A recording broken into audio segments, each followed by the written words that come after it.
The South Sudanese military stands accused of new levels of brutality and severe human rights abuses amid a surge in fighting across the country. That's according to a report released this week by the UN mission in South Sudan, or UNMISS, which alleges widespread killings, abductions, and rape committed by government forces in South Sudan's Unity State.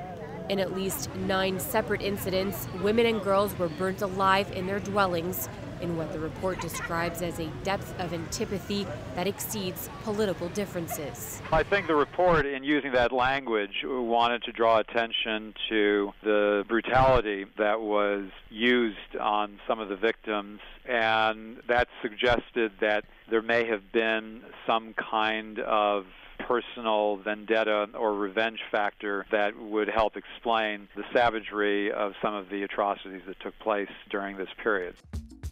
Development cannot be sustained if it does not address the challenge of climate change. This was Secretary General Ban Ki-moon's message to a high-level meeting of the UN General Assembly aimed at maintaining the momentum towards reaching an ambitious and universally binding climate change agreement later this year. It seems to me that the stars are aligned more than ever before.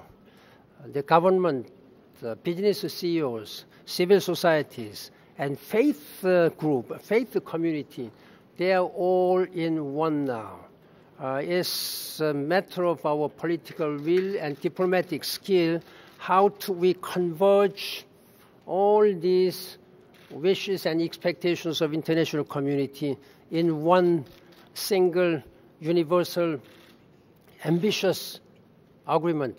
Echoing the Secretary General's sense of urgency, actor and environmental activist Robert Redford warned that the time for half measures and climate denial is over. The margin between success and catastrophic failure is unfortunately thin.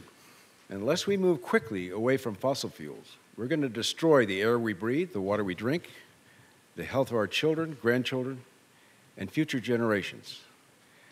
And if we're going to avoid the worst of the impacts, then we've just got to act boldly, and we must act immediately.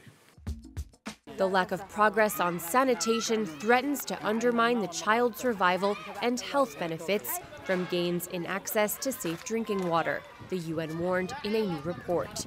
According to the World Health Organization and the UN Children's Fund, 1 in 3 people on the planet, or 2.4 billion, are still without sanitation facilities. This includes 946 million people who defecate in the open.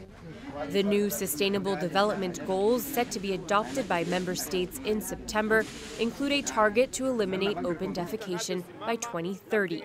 This would require a doubling of current rates of reduction, especially in South Asia and sub-Saharan Africa. Every patient who uses it, it's being cleaned up before another patient comes in, because the purpose is to avoid contamination from it. We see the normal water coming here.